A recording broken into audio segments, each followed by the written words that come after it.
নমস্কার। আজকের এই ভিডিওর মাধ্যমে আমরা দেখে নেব আপনি কি করে অনলাইনের মাধ্যমে কাস্ট সার্টিফিকেট মানে এসসি, এসটি বা ওবিসি সার্টিফিকেটের জন্য ফর্ম ফিল আপ করবেন। ফর্ম ফিল আপ করার জন্য ডেসক্রিপশনে দেওয়া লিঙ্কে আপনারা ক্লিক করে সরাসরি এই ওয়েবসাইটে চলে আসতে পারবেন। এখানে আসার পর সেকেন্ড অপশন আছে এসসি, এসটি, ওবিসি। ঠিক তার ফার্স্ট অপশন আছে apply for SC, ST, OBC. এটির ওপর আপনাকে ক্লিক করতে হবে অ্যাপ্লাই করার জন্য। এই ওয়েবসাইট শুধুমাত্র ওয়েস্ট বেঙ্গলের বাসিন্দাদের জন্য, তাই এখানে স্টেট ওয়েস্ট বেঙ্গল লেখা আছে, এটা ডিফল্ট, এটা আপনি চেঞ্জ করতে পারবেন না। এরপর এখান থেকে আপনার ডিস্ট্রিক্ট সিলেক্ট করতে হবে, তারপর চুজ করবেন সাব ডিভিশন, তারপর আপনার বাড়ি মিউনিসিপ্যালিটি না ব্লক এরিয়ায় অবস্থিত সেটা এখান থেকে সিলেক্ট করে তারপর আপনার গ্রাম পঞ্চায়েত বা ওয়ার্ডের নামটা এখান থেকে সিলেক্ট করবেন। তারপর আছে অ্যাপ্লিকেশন ফর, মানে আপনি কোন কাস্টের জন্য অ্যাপ্লিকেশন করতে চাইছেন। এখানে এসসি, এসটি, ওবিসি বিভিন্ন অপশন আছে। আমি এটা আপাতত এসসি রাখছি। তারপর আপনার সাবকাস্ট কি আছে বা কাস্ট কি আছে সেটা এখান থেকে আপনাকে সিলেক্ট করতে হবে। তারপর আপনার নাম যেটা আছে সেটা এখানে পুট করবেন, আপনার বাবার নাম এটা যেটা আছে সেটা এখানে পুট করবেন। তারপর আপনার ফোন নাম্বার আর ইমেল আইডি সম্ভব হলে দুটোই পুট করবেন, অথবা শুধুমাত্র ফোন নাম্বারটি এখানে পুট করবেন। বিবাহিত মহিলারা যারা কাস্ট সার্টিফিকেটের জন্য অ্যাপ্লাই করবেন তারা কিন্তু স্বামীর বাড়ি থেকেও এই কাস্ট সার্টিফিকেট অ্যাপ্লাই করতে পারবেন। সেক্ষেত্রে আপনার স্বামীর বাড়ির ডিস্ট্রিক্ট, সাব ডিভিশন, মিউনিসিপ্যালিটি যেটা আছে সেটাই সিলেক্ট করতে হবে। আর এখানে যে আপনার নামটা আছে না, এই নামটা অনেকের বিবাহের পর নামের পদবি পাল্টে যায়, মানে স্বামীর বাড়ির টাইটেলটা হয়ে যায়।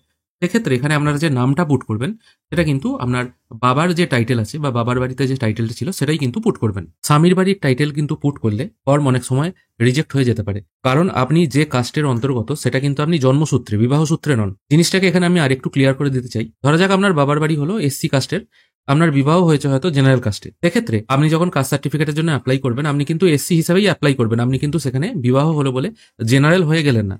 অথবা আবার কোনো ক্যান্ডিডেট হয়তো বিবাহের আগে ছিল জেনারেল সম্প্রদায়ভুক্ত, তার বিবাহ হয়েছে হয়তো এসসি কাস্টের অন্তর্গত কোনো মানুষের সঙ্গে। সেক্ষেত্রে তার বিবাহ হয়েছে যেহেতু এসসিতে, তিনি কিন্তু এসসি হয়ে যাবেন না, তিনি বিবাহের পরেও কিন্তু জেনারেলি থাকবেন, যদিও টাইটেল হয়তো চেঞ্জ হতে পারে। তাই আপনি এসসি, এসটি বা ওবিসি সেটা নির্ভর করছে সম্পূর্ণরূপে আপনার বাবার বাড়ির কাস্টের ওপর। এরপর আপনার ভোটার কার্ড কিংবা আধার কার্ড যে কোনো একটা নাম্বার এখানে পুট করবেন, অথবা এখান থেকে আপনার খাদ্যসাথী কার্ডের নাম্বারও পুট করতে পারেন। তারপর আপনার ডেট অফ বার্থটা পুট করবেন। তারপর আছে প্লেস অফ বার্থ, মানে আপনার জন্মস্থান যেটা, তার ডিস্ট্রিক্ট, পুলিশ স্টেশন এবং ভিলেজ বা টাউন যেটা আছে সেটা এখানে ম্যানুয়ালি টাইপ করে দেবেন। তারপর আপনার টোটাল ঠিকানা, বিবাহিত মহিলাদের হলে এটা স্বামীর বাড়ির ঠিকানা হবে, আর অন্যান্য ক্ষেত্রে আপনাদের নিজেদের যে ঠিকানাটা আছে সেই ঠিকানাটা এখানে পুট করবেন। কেয়ার অফ দিয়ে আপনি আপনার গার্জেনের নাম দিয়ে দেবেন, তারপর পুলিশ স্টেশনের নাম, গ্রাম পঞ্চায়েতের নাম, ভিলেজ, পোস্ট অফিস ও পিনকোডের নামটা এখানে পরপর বসিয়ে দেবেন। প্রেজেন্ট ও পার্মানেন্ট অ্যাড্রেস একই হয়ে থাকলে ইয়েস অপশনটায় ক্লিক করবেন, তাহলে সবকিছু কপি হয়ে এখানে চলে আসবে। আলাদা হলে নো অপশনটায় ক্লিকই থাকবে, কিন্তু এখানে আপনাকে সবকিছু আবার ম্যানুয়ালি ফিল করতে হবে। পেজটিকে একটু উপরের দিকে তুললে আপনার এখান থেকে রিলিজিয়ান আর জেন্ডার সিলেক্ট করতে হবে। তারপর এখানে 13 নম্বর পয়েন্টে জানতে চাওয়া হচ্ছে আপনার বাড়ির কারুর ব্লাড রিলেশন আছে, এরকম কারুর কোনো কাস্ট সার্টিফিকেট আছে কিনা। যদি থাকে তার নামটা প্রথম ঘরে, তার সার্টিফিকেটের নাম্বারটা দ্বিতীয় ঘরে বসাতে হবে, কবে ইস্যু হয়েছিল সেই সার্টিফিকেটটা সেটা এখানে বসাবেন। আপনার সাথে তার সম্পর্ক কি এটাই ড্রপ ডাউন মেনু থেকে সিলেক্ট করবেন। আর ইস্যুইং অথরিটি কে আছে এটা আপনাকে এই ড্রপ ডাউন মেনু থেকে সিলেক্ট করতে হবে। এরপর আপনার বাড়ির পাশাপাশি দুজন প্রতিবেশীর নাম এখানে দিয়ে দেবেন, তাদের নাম তার ঠিকানা, আবার তাদের নাম তার ঠিকানা দুজনের লাগবে, এবং ডকুমেন্ট জমা দেওয়ার সময় তাদের ভোটার কার্ড কিংবা আধার কার্ড কিন্তু জমা দিতে হবে। নিচের 15 নম্বর অপশনে জিজ্ঞেস করা হচ্ছে আপনি অন্য কোনো স্টেট বা কান্ট্রি থেকে মাইগ্রেট হয়ে এসেছেন কিনা, এটা আপাতত নো থাকবে। এখানে সবকিছু ডিটেল একবার ভালো করে মিলিয়ে নিয়ে দেবেন, কন্টিনিউ করবেন। নেক্সট পেজে আপনাকে একটা আপলোড করতে হবে ফটোগ্রাফ 150 কেবি সাইজে জেপিইজি ফরম্যাটে। তারপর একটু নিচে এসে এখানে যে ক্যাপচাটি আছে সেটা ফিল করে সাবমিট করে দেবেন। এখানে আপনার অ্যাপ্লিকেশন সাকসেসফুলি সাবমিট হয়ে গেল। এরপর এখান থেকে দুটো জিনিস আপনাকে ডাউনলোড করতে হবে। প্রথমটা হলো অ্যাকনোলেজমেন্ট। আমি ক্লিক হেয়ার অপশনে ক্লিক করছি, খেয়াল করে দেখুন এটা হলো অ্যাকনোলেজমেন্ট। এটা আপনাকে 2 কপি প্রিন্ট আউট করে রাখতে হবে, একটা নিজের কাছে রাখতে হবে ভবিষ্যতে স্ট্যাটাস চেক করার জন্য। এখানে একটা অ্যাপ্লিকেশন নাম্বার দেওয়া আছে, এই অ্যাপ্লিকেশন নাম্বারটা দিয়েই আপনি কিন্তু স্ট্যাটাস চেক করে দেখতে পারবেন। আর দ্বিতীয় আপনাকে আরেকটা জিনিস ডাউনলোড করতে হবে, সেটা হলো ফিল করা অ্যাপ্লিকেশন ফর্ম।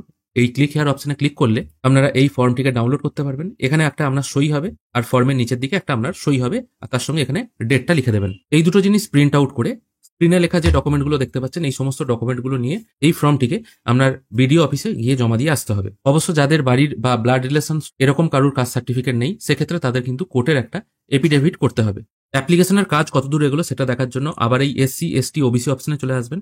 এর নিচের দিকে অ্যাপ্লিকেশন চেক বলে একটি অপশন আছে, এটির উপর একবার ক্লিক করবেন।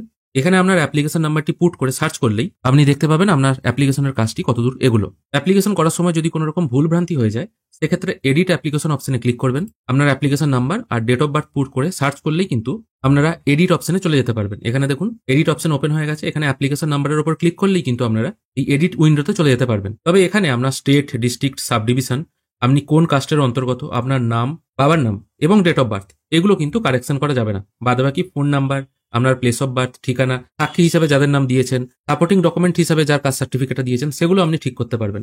বাদবাকি এখানে কোনো জিনিস কিন্তু আপনি ঠিক করতে পারবেন না। মানে নাম বাবার নামে ভুল হলে আপনি কিন্তু কিছু করতে পারবেন না। সেক্ষেত্রে যদি এরকম কোনো প্রবলেম হয়ে যায়, আপনি কারেকশন করতে পারছেন না, সেক্ষেত্রে নাম এবং বাবার নাম যেটা ভুল হয়েছে আর কি, সেটার আগে দুটো স্পেস দিয়ে তারপর যখন আপনি নামটা লিখবেন, সেক্ষেত্রে কিন্তু অ্যাপ্লিকেশন করলে অ্যাপ্লিকেশনটি সাবমিট আবার হয়ে যাবে।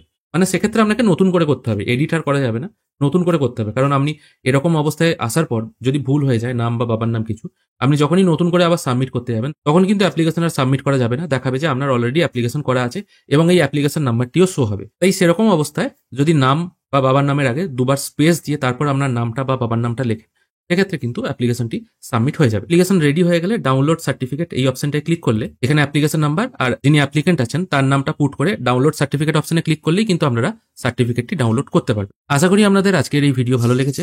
যদি ভালো লেগে থাকে অবশ্যই একটি লাইক করবেন। ভিডিও দেখার জন্য অসংখ্য ধন্যবাদ। ভালো থাকবেন।